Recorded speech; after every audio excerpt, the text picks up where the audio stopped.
Bonjour à toutes, bonjour à tous, je suis ravie de vous retrouver pour ce 6e épisode de mémoire de l'aventure comment je transforme cette jolie boule blanche de laine non teinte en laine que j'ai envie de tricoter avec des couleurs sympas. Je suis toujours Marie, alias Bibounette2309 sur Ravelry, Bibounette23 sur... c'est le contraire, décidément j'y arriverai jamais. Bibounette2309 sur Instagram et Bibounette23 sur Ravelry. Donc j'ai un petit peu changé le programme, je vous avais dit la dernière fois que je vous montrerai comment teindre des choses très claires, je vous montrerai une prochaine fois. Ce week-end j'ai un peu de temps, donc il en faut. Je vais vous montrer comment transformer cette jolie balle blanche en...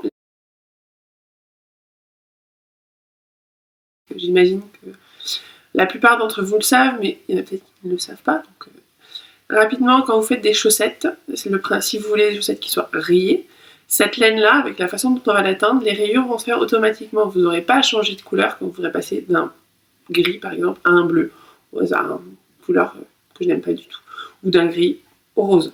Donc vous tricotez votre laine, et votre laine fait automatiquement des rayures sur votre chaussette. Alors perso, je tricote pas de chaussettes, mais j'en ai vu chez les copines, c'est assez bluffant. Donc voilà, je vous propose de faire ça aujourd'hui. Alors moi j'ai déjà commencé un petit peu le travail puisque j'ai transformé mon écheveau en pelote. C'est plus simple pour le processus qui va suivre. Si vous vous souvenez, quand nous on atteint, à chaque fois qu'on atteint des couleurs, on atteint des petites portions de couleurs. Votre écheveau, vous l'avez mis sur votre plan de travail et puis vous lui avez apposé des bandes de, on va dire maximum 40 cm d'une même couleur. Ce qui fait qu'en fait, quand vous tricotez, vous allez avoir, je ne sais pas ce que ça fait 40 cm, mais imaginons une vingtaine de mailles de la même couleur, puis après vous allez changer, etc. C'est un peu le même principe, simplement il faut que les sections soient beaucoup plus longues pour que les sections puissent faire, quand vous avez 64 mailles, on va dire 120 mailles. Donc pour ça, il faut que notre écheveau il fasse en longueur, avant de le teindre, quelque chose entre 5 et 8 mètres. Pour ça, avec une solution, vous voyez le petit... Alors, sur la caméra, je vais essayer de vous montrer. Je vais pas être très douée parce que je n'ai jamais fait la météo. La chaise qui est là, juste au bout de mon doigt, là. C'est une des chaises qu'on va utiliser pour faire les chevaux qu'on va teindre. Puis l'autre, c'est celle que j'ai là, qui est juste à côté de moi, dont je me sers. Donc pour ça, comme d'habitude, je vais vous montrer comment on fait. Vous n'allez plus voir mon visage parce que je vais marcher autour de la pièce pour préparer les chevaux. Et puis on se retrouve... 5 secondes, le temps que je me lève, mais je vais éviter de vous montrer le gros patapouf qui se lève. Et puis après, on va commencer. Et puis pareil, je vais vous mettre les premiers ou 2 premiers tours en vitesse normale et le reste en vitesse accélérée. Sinon, vous allez y passer du temps. C'est pas le plus intéressant, c'est le plus utile pour la teinture, mais pas obligatoirement le plus intéressant. A tout de suite. Me revoilà. Alors j'espère que vous allez m'entendre quand je vais être à l'autre bout de la pièce. Je vais essayer plutôt de parler quand je vais être ici. Parce que j'ai pas... Voilà, je suis comme toutes les podcasteuses, on n'a pas du matériel professionnel pour faire le podcast, on a ce qu'on a sous la main. Donc là vous avez une vue directe, j'en profite, je mets ma petite pub, sur une petite mille et une perles de Ivan S, qui est vraiment génial. Jupe hyper agréable à porter, facile à faire, le plaisir absolu. Je vous en reparlerai. Donc, revenons à nos moutons. Votre pelote, vous l'avez ici, vous voyez, donc, comme je vous rappelle, la chaise qui est ici et l'autre chaise que vous voyez au bout, la chose blanche qui est une chaise. Et on va faire le tour des 2 chaises pour faire un long écheveau. Donc je commence sur la chaise, soit par faire un petit nœud, moi je suis pas une fan des nœuds, donc j'utilise un petit clip, vous pouvez utiliser une pince à linge, ce que vous voulez, pour maintenir le bout de votre écheveau. Donc moi je suis passée, je vous ai pas montré ce que j'ai fait. Je suis passée sur ma chaise comme si je faisais un tour de chaise. Là, je peux le bloquer. Ma chaise est faite comme ça. Et puis, je mets un petit... Je bloque. Et puis après, je vais vous en faire un ou deux. J'ai un peu de mal à bloquer. Pardon. Voilà, je bloque. Et puis, après, je vais prendre ma pelote et courir autour de mon salon. Vous pouvez aussi faire ça. J'ai des copines qui le font dans leur... J'ai des copines qui le font dans leur couloir devant chez elles. Hop là. Et on est parti. Et on va dérouler nos 400 mètres de fil. Donc, Donc comme je vous disais, j'ai des copines qui le font dans leur couloir, je sais pas si vous avez entendu parce que j'étais loin. Donc voilà, vous en avez vu un, le reste c'est tout simple. Donc je passe sans son et en accéléré à tout à l'heure.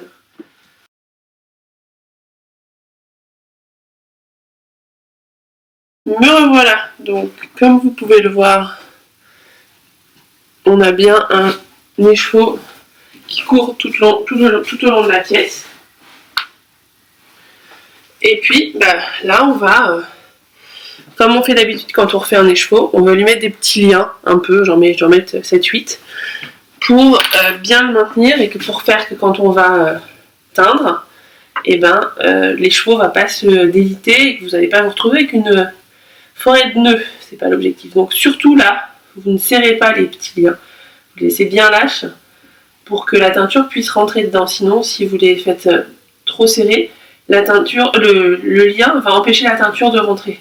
Vous les faites bien lâches, voilà. Et puis vous en faites une dizaine. Je vais vous passer je fais le premier, vous voyez rien en plus. Et je fais les 10 petits nœuds et puis on se retrouve, je vous montre les chevaux prêts à passer dans le vinaigre. Voilà les chevaux, comme vous voyez là il est plié en 4. La longueur de l'écheveau, voilà. Donc l'écheveau est prêt à tremper dans l'eau. J'ai regardé, on a un écheveau qui fait 6,50 m de long. Donc on va pouvoir, moi j'aime bien avoir des bandes assez longues, donc je vais faire 3 bandes de couleurs différentes pour que vous ayez quand même des bandes assez larges. On peut aussi en faire 4. J'ai un doute, donc je vais peut-être me regarder et puis je vous dirai tout à l'heure. Là, pour l'instant, on trempe. On prend ce joli écheveau et on le met juste dans de l'eau. Vous voyez tous les liens. J'en ai mis une dizaine partout pour pas que l'écheveau se défasse. Donc je le mets à la trempette et une fois qu'il a bien trempé, qu'il a bien pris son bain, on s'occupe d'en faire de l'autorayant. À tout à l'heure. Coucou, me revoilà. Donc mon écheveau a trempé dans le mélange, toujours un tiers de vinaigre blanc, 2 tiers d'eau. Je l'ai récupéré, je l'ai essoré. Vous voyez, il est sur mon plan de travail. Vous voyez qu'il prend pas mal de place. Et ce que j'ai fait, c'est que pour que ce soit plus simple pour moi, je l'ai déjà découpé. Enfin, je vais faire 3 couleurs, donc je l'ai découpé en 3. Et j'ai mis au niveau de la jointure un petit fil d'une couleur différente. Là, c'est un petit fil. Je ne pas, voilà, rose de toutes les couleurs qui va se teindre parce que c'est déjà du fil qui avait été teint. Donc on va faire de l'autorayant en 3 couleurs. Donc j'ai divisé mon écheveau en 3. On va partir, on va aller directement sur les bacs. Hop là, la teinture. Donc j'ai mes 3 bacs ici, 1, 2, 3, qui vont accueillir mes 3 couleurs. J'ai choisi de faire un écheveau qui sera très très original pour moi. Vraiment, je sors à fond de ma zone de confort. Gris, rose et turquoise. Donc pourquoi j'ai pas encore teint? Parce que je me suis dit que j'allais le faire avec vous. Donc là, l'écheveau est prêt. Je sais quelles seront mes trois couleurs. Ce que je vais faire, c'est que je vais mettre les couleurs dans les 3 bacs et après je vais plonger les 3 parties dedans.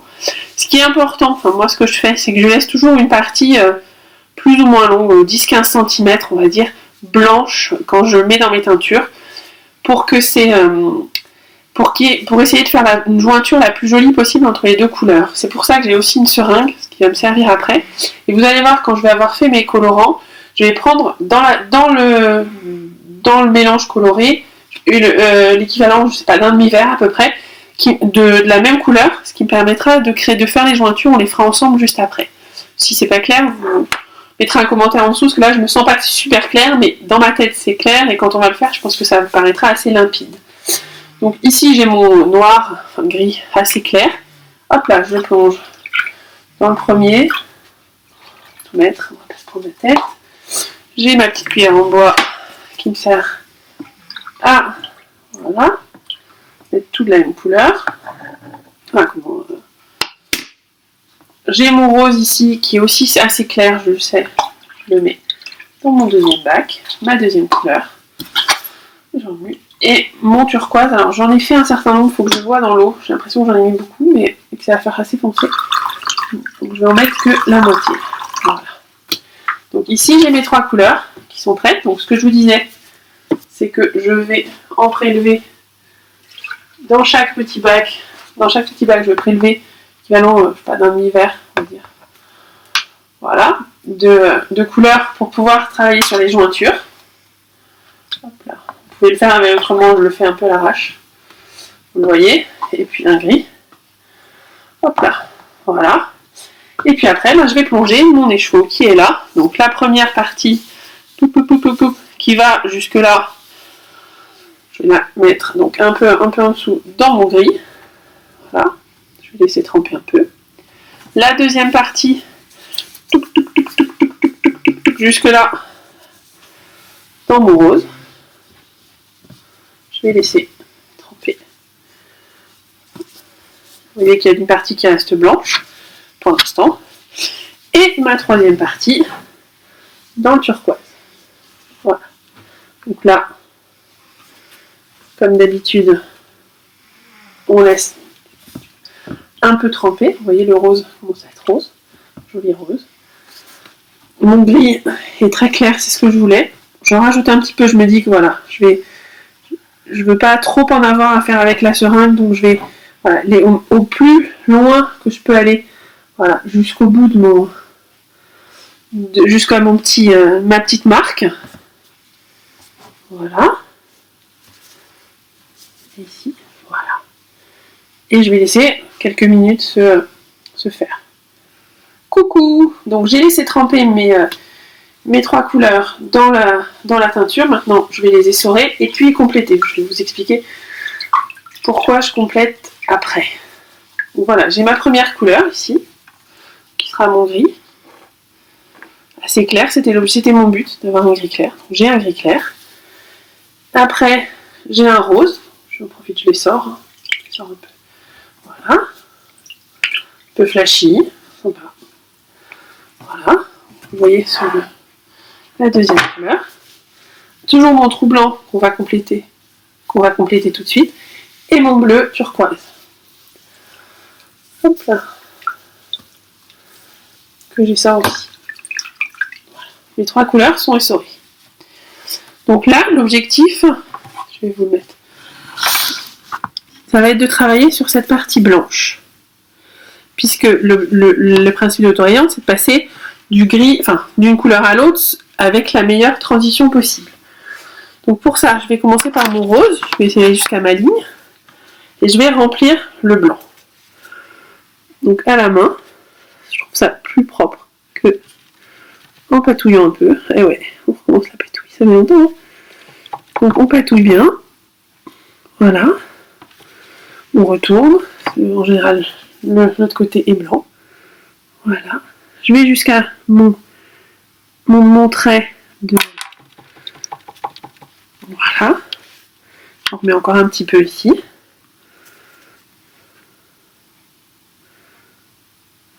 Voilà. C'est pour ça que j'étais partie, vous voyez, c'est pour ça que j'ai prélevé sur la couleur de base. Voilà, c'est peut-être un tout petit peu. Voilà, donc ici, je vais essorer, surtout, pour que le gris puisse dégorger le moins possible, j'essore au maximum. Voilà, donc là j'ai bien ma partie rose. On voit très bien avec la lumière. En tout cas, j'ai ma partie rose qui arrive bien jusqu'au trait. Déjà, il y a un petit peu de blanc qui me gêne un peu. Je vais un peu plus tôt, donc je vais en profiter. Je nettoie mon écheveau. Et puis ici, je vais compléter avec mon gris pour pouvoir arriver à une démarcation la plus nette ou la moins sale, où les couleurs se mélangent le moins possible. Voilà. Voilà, on fait ça. Limite brun par... Enfin, moi j'aime bien faire ça presque brun par brun. Pour vraiment avoir quelque chose le plus net possible. Vous comprenez pourquoi l'autorayon c'est un peu plus cher que les cheveux normaux. Maintenant vous avez appris à teindre. Voilà, vous voyez quand on arrive, si pour chaque écheveau il faut arriver à ce détail il faut déjà refaire l'écheveau comme on l'a fait tout à l'heure en 6 mètres. Après il faut travailler sur la transition quasiment à la main. Là vous voyez la transition elle est quasiment nickel. On va faire la même chose sur le rose et sur le bleu. On y va. Donc là, on arrive au bout de notre rose. Voilà. On va le compléter. Hop là. Voilà.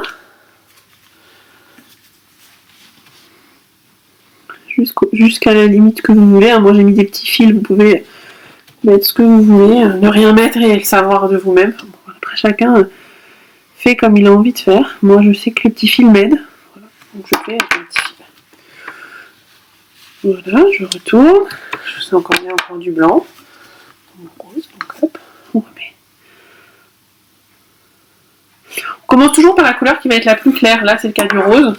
S'il va un peu plus dans, s'il va un petit peu dans le bleu, je sais que le bleu va venir, va peut-être venir un tout petit peu violet, mais va surtout va prendre plus. Et je fais pareil pour terminer avec mon turquoise.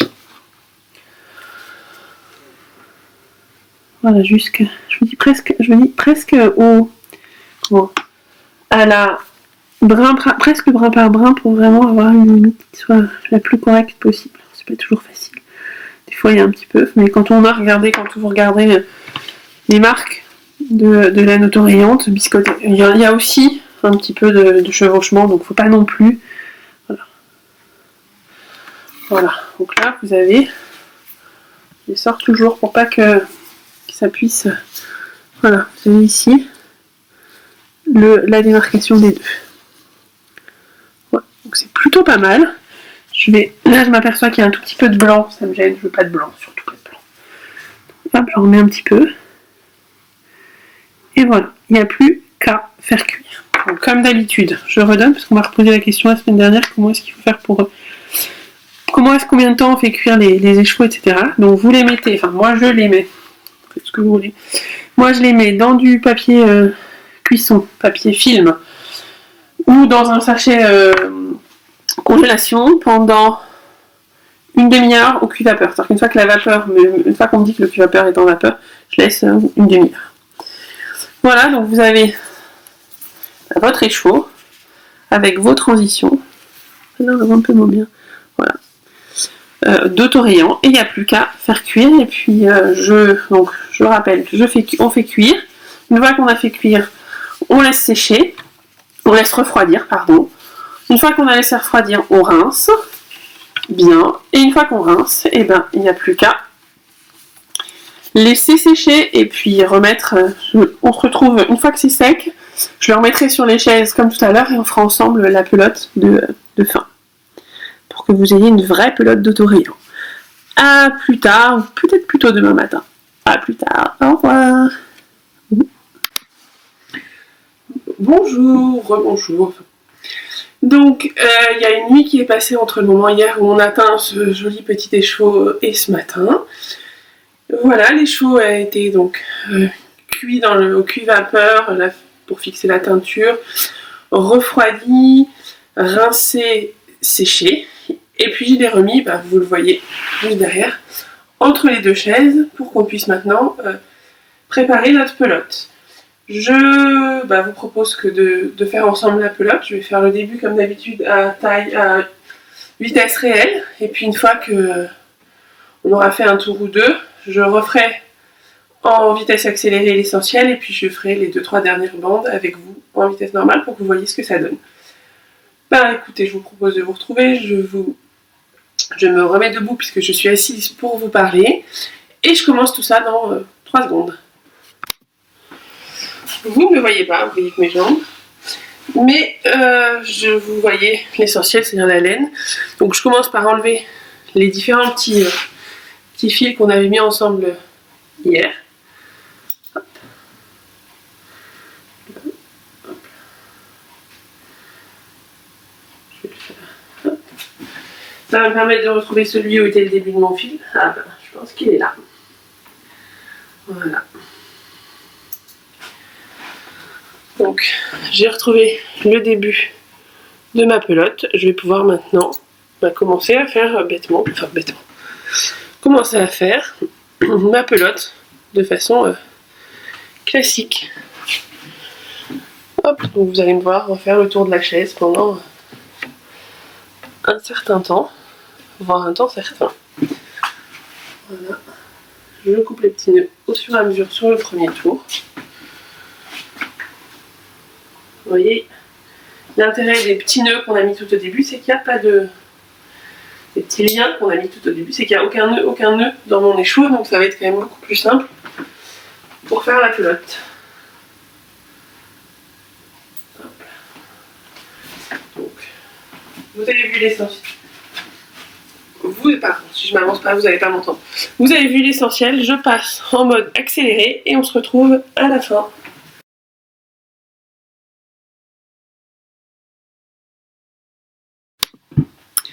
Et voilà, vous avez vu que les chevaux avaient été entièrement mis en pelote. Je vous montre la pelote, alors qu'il montre juste que je suis absolument nulle à faire des pelotes. Voilà. Mais vous voyez bien, puisqu'à chaque fois, les bandes sont des bandes d'une couleur. Voilà ce que je vous la remontre. Voilà ce que j'avais à vous montrer. Donc vous comprenez aussi pourquoi ça coûte un peu plus cher que de la laine normale. Il y a derrière, vous voyez le joli petit chat qui passe, là, qui vient de passer, qui va manger. Derrière cette petite pelote, il y a quand même beaucoup de travail. Il faut préparer les chevaux, il faut le teindre. Alors ça, c'est pas le plus compliqué, vous l'avez vu. Vous pouvez le faire un peu comme vous voulez. Et après, il faut alors soit le remettre en horreur, comme ce que je viens de faire, c'est-à-dire en pelote, soit ce que je ferai pour les prochains, parce que je pense que c'est beaucoup plus joli quand c'est fait par moi, les remettre en écheveau. Mais quoi qu'il en soit, il faut remettre les chaises. Voilà, donc c'est un peu long. C'est très sympa. Je vais en faire quelques-unes, voir si ça vous plaît ou pas. Et puis, c'était globalement ce que j'avais à vous dire côté teinture pour aujourd'hui. J'aurai encore une petite vidéo parce que je me suis dit que peut-être que c'était inutile, mais on me l'a demandé sur comment faire des couleurs un peu plus claires, un peu plus pastel. Je vous montrerai ça une dernière fois, puis après on aura fini avec la teinture. C'est pour ça que je vous propose, faut que j'arrête de lever les cils, c'est horrible, que je vous propose à partir d'aujourd'hui, je vais essayer de tourner là dans quelques minutes, un petit podcast blabla. Alors blabla couture, blabla tricot, bien sûr, en vous montrant le classique, mes dernières réalisations, ce que j'ai en cours, mes dernières acquisitions. Ce ne sera pas des acquisitions, ce sera plutôt de la teinture. Je n'ai pas acheté grand chose depuis le retour de Rhinebeck. Voilà, j'espère que ça vous plaira. Vous n'êtes pas obligé d'aller voir si c'est la teinture qui vous intéresse. C'est pas l'objectif, mais d'essayer de garder un lien. J'aime bien ce lien que je commence à avoir avec vous, donc je voudrais essayer de le continuer. Je vous souhaite à tous une bonne journée et je vous dis à très bientôt.